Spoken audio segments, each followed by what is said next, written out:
Welcome back to the Mobalytics 9.18 update and Q&A video. I'm your challenger coach, Adam Warrior the Isles, here to take you through all the changes and questions you had. As a disclaimer, I'd like to mention that we only update the normal list as of right now, as the High-ELO one wouldn't really have a big enough dataset to make an update worthwhile at this point in time. So without further delay, let's jump right into the update. Starting off our updated top lane normal list in S-tier, we got Garen, Malphite, Nasus, Tito, Urgot, Yorick, Alawi, Mordekaiser, Kled, and Singed. Yes, I know we got a lot of S-tier top laners at the moment, and we will continue to review them to see if any of them will drop next patch when top lane stabilizes a little better. Just for a little context, the ones that are closest to falling out of S-tier currently are Nasus, Malphite, and then Mordekaiser, Alawi. As is tradition though, Tentacle Woman starts to fall down our list once ranged champions become popular in top lane such as Teemo or Kayle, who is actually moving from B tier to A tier this patch and might even be closing into S tier pretty soon. Seems like after her mini rework and the buff to her E, she is not only scaling easier in the game, but also scaling in win rate and play rate with a 52.6% win rate, which is around 2% higher than last patch. Not only that, people still haven't even figured out her optimal build path right now. People are going Nashers first, Gunblade first, Bork first, Muramana first is all popular options, but at the end of the day, it doesn't appear to matter and they all perform well. Imagine just how strong she's actually going to be once she's got a proper setup and item build path, and on top of that, she's even got some nice meta matchups into Mordekaiser or Alawi, which I know people hate playing against. Definitely tune in next week to see how top lane turns out, because I have a feeling that the list is going to change quite a lot during that time period. Moving down to our updated jungle normal list, our S-tier roster is going to be Vi, Amumu, Volibear, Nocturne, DR Mundo, Master Yi, Jax, and newcomer Echo. Similarly to the top lane role, jungle has a couple of champions that are very close to dropping out of S tier, namely Nocturne and then Master Yi due to the bug on his Rage Blade. Kha'Zix might even move up to S tier and take their place soon as more people adopt his Conqueror setup, because I swear every single time that champion becomes a bruiser, he's broken, and people in High-ELO have been spamming Conqueror Kha'Zix. Outside of that, as predicted in our last video, Nunu will stay out of S tier, and as a general rule, when you're looking at a nerf, whenever a tank jungler gets base stat nerfs or their early game ganking gets hurt, in solo queue they take a massive dive in win rate, just like Nunu did. He went from a 54.36% win rate on 9.17 to a 51.9% win rate on 9.18. Ouch. This happens since they lose so much of their early game agency and can't spam bruiser items with Conqueror to one-shot flashless AD carries as a way to get back into the game if they fall behind. Next up, we got Echo moving from A tier to S tier after so many buffs. It is such a surprise to literally no one that he's strong right now. He's sitting at around a 52.63% win rate on patch 9.18, but it will likely continue to rise as more and more people realize how strong he is now. He's got a pretty versatile build option with either going full AP for the 1v9 carry or going off-tank Conqueror Iceborne Gauntlet for also the 1v9 carry. Not only that, but with the latest buffs he got to his stun duration, it means that if you land that during a gank or skirmish, it's pretty much a kill every time. It's almost gone to the point of Morgana binding levels of CC duration, only being off by like maybe 3 days or something. Fun fact, I actually got hit by a dark binding maybe an hour ago, and I'll probably finish making this video by the time I get out of it, and I had tenacity. Alright, Morgana hate aside, Echo is the premier AP jungle pick on the normal list, being an extremely strong choice into low damage junglers like Sejuani Zac, or champions who rely on one ability like Vi. On the updated normal mid lane S tier roster, we got Malzahar, Lux, Vel'Koz, Ahri, Swain, Fizz, and Diana. There aren't a lot of changes to the list this time around, although I am enjoying seeing my boy AP Rock Wizard Malphite holding it down as a strong staple pick, towering over longtime mid laners like Orianna. It's both kind of refreshing and funny, kind of sad too when you get one shot by it, but if you need a counter pick, just pick Kassadin, that matchup's just free. Speaking of free matchups for Kassadin, Galio makes it out of the Shadow Realm and onto our B tier with potential to move up to A tier if his play rate continues to climb, as it's quite low at the moment with only 1.6%. But it's still way better than it used to be with a close to 0 on previous patches. Ride has been buffing his CDs though, and damage output by quite a bit over the last couple of patches after they gutted him by removing his flash taunt. He appears to be doing fine now because the most prominent types of champions in mid lane at the moment are melee assassins, which he has no problem surviving against, or taunting them in teamfights into one-shotting them as a form of peel for his team. Most people would consider Morgana binding to be one of the longest forms of CC in the game, but AP Galio's got her beat. All he's got to do is hit his W on an assassin, and then they're CC'd for 30 seconds because he just one-comboed them with his insane damage off that charged up W. Try picking him into things like Akali, Katarina for optimal results, but please dodge if you have to lane versus Mordekaiser, Pantheon, or Veigar. You're pretty much just a pile of trash worth 300 gold to those champions. Next up, we got the bot lane list with absolutely no changes, so our S tier roster is going to be Jhin, Jinx, Draven, Misfortune, and Yasuo.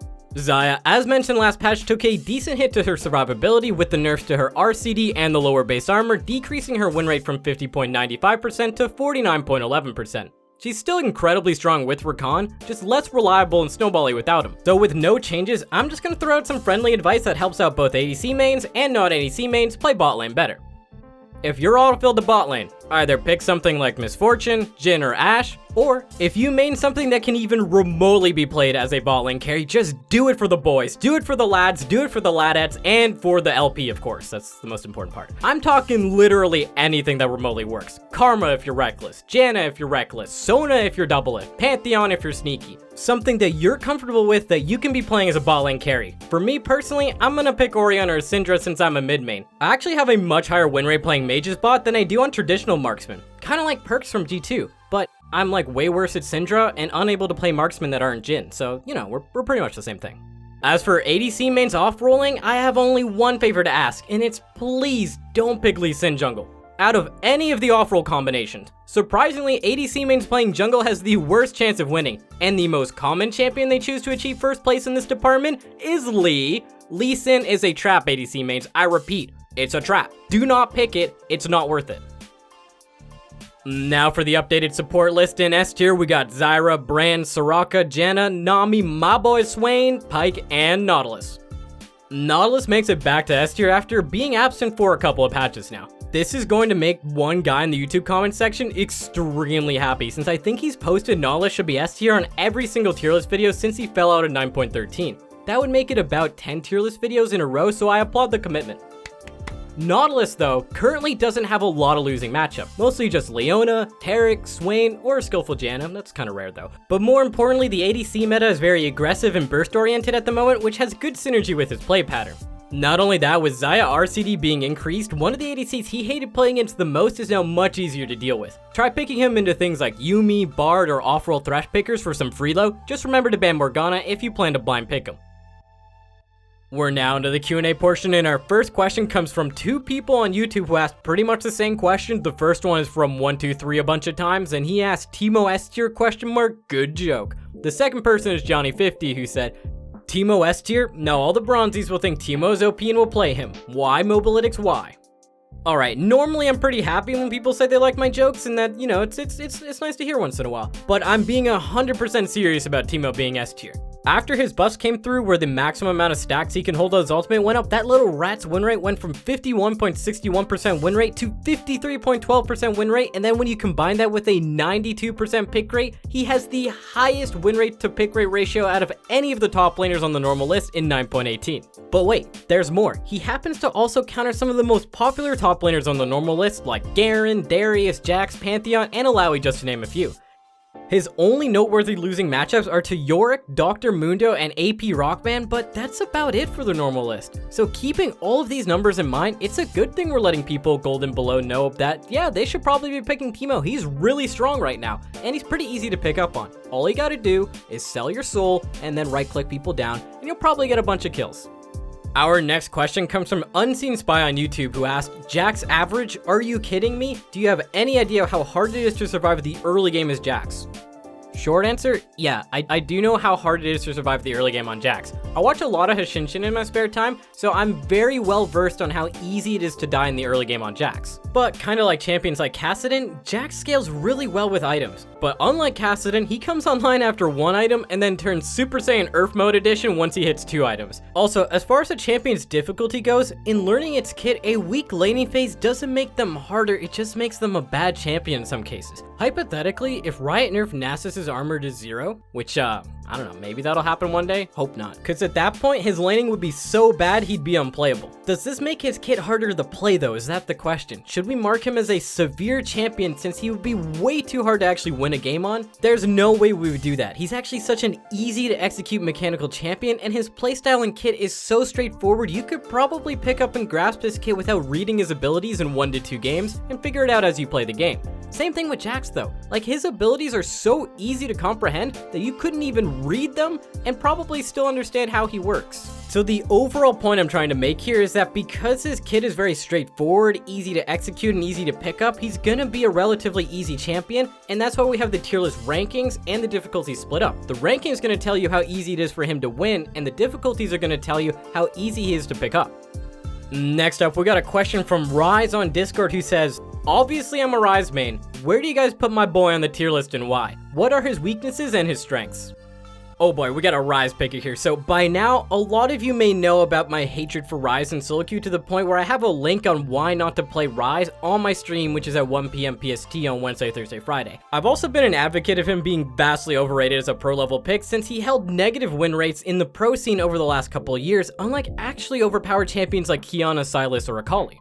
As for his actual strength, he is still performing extremely poorly in solo queue because the current iteration of his kit performs even worse than the last one because it just doesn't have any survivability in solo queue. It's so squishy, it doesn't have that shield, it doesn't have the on-demand root like it did before, it's just not as strong. Now, I have been seeing him pulled out as a flex pick in LCK playoffs with decent success, so there's some hope for the blue man. So he appears to at least be playable, bias aside, due to his amazing wave clear, DPS, scaling, and his team utility ultimate. But I still highly recommend for people to stay away from him in solo queue because if he gets set behind, he's just gonna die on repeat over and over again. Don't get me wrong, he's not Kalista tier or anything like that, but he's still bad. Our first Twitter question comes from @thepiglet_squid who says, why do you classify Zyra as easy? She's got no mobility or escape and is quite squishy. Positioning is far more important than most other champions due to seeds, and all of her abilities and skill shots have delayed cast time, so they're harder to land. League itself lists her in medium difficulty while you list Morgana, who you have as average, as easy. So right off the bat, I really wouldn't trust a lot of the league difficulty rankings. Those things haven't been updated probably since beta for a lot of the earlier champions. Not even kidding on that one. As for things like Morgana, we're actually finally almost finished doing our own rework of the difficulty section, and she will be placed easy on that one on the revamped version, so I wouldn't worry too much about it. As for Zyra, to make a comparison, we have other squishy champions with no mobility and that rely solely on skill shots like Lux. Zyra, though, is marked as easy because, like Lux, her kit is very easy to pick up and understand right off the bat. Even with the whole concept of using seeds, there's nothing really complicated about Zyra's kit. It's mostly just land abilities and do damage. The rest is kind of autopilot for her. The next important thing that you need to know about Zyra is, kind of like Brand, even if she kind of misses a lot of her abilities, she's still going to end up doing a lot of damage. For example, if you miss your Q on the enemy laner, but it's even remotely close to a seed, it's going to spawn a plant that's going to do damage for you.